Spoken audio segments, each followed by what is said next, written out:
What are your thoughts about Mr. Barton's comments this morning? Well, since you know I never say what's on my mind, I probably shouldn't comment on Mr. Barton's comment. Oh, come on.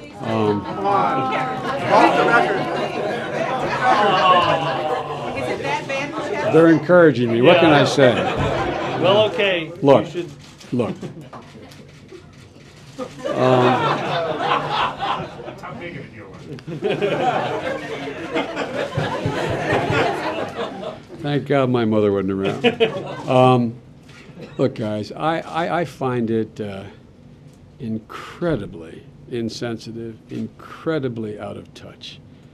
The reason why I got involved in politics, the reason why the president I ran, the president got involved, is the one primary role for government is to protect people who are being taken advantage of, protect people who are in extreme straits and not able to take care of the circumstances themselves. I've been down in the Bayou area off and on for the last 36 years. My daughter went down to Tulane. I was worried she was not going to come home. I think I know the area relatively well as an outsider.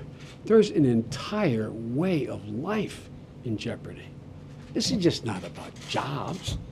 This is just not about whether or not the waterfowl is polluted and you can't fish. This is an entire way of life that's in jeopardy. And to sit there and say that we're being, in effect, as I understood the statement, that he was ashamed we're being tough on an oil company who caused the problem.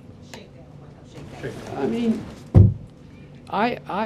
look, I just think that it's pretty important to the people of Louisiana all the way through Florida and even in his home state of Texas that people disassociate themselves from that. That's not the role. There's no shakedown.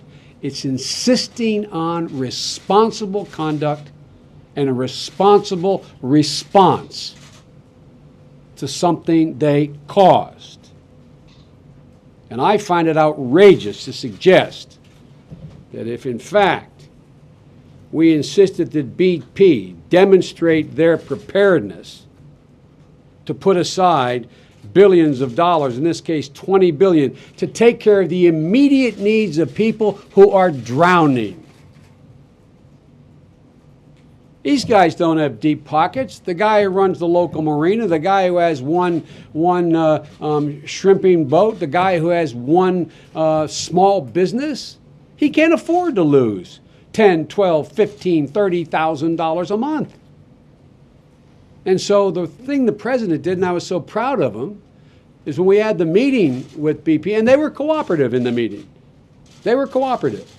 He said, look, what I want you to do is take care of those people now who, if they don't get help now, are going to be under. Gone. Gone. And I might add, this fund is not a ceiling. And people can go back to it as many times as they can prove they have been damaged and they need help. And the cleanup cost are all BP's costs separate, apart, and above that $20 billion. What is wrong with that? How is that a shakedown? I mean, I don't know. I find it pretty astounding, the comment.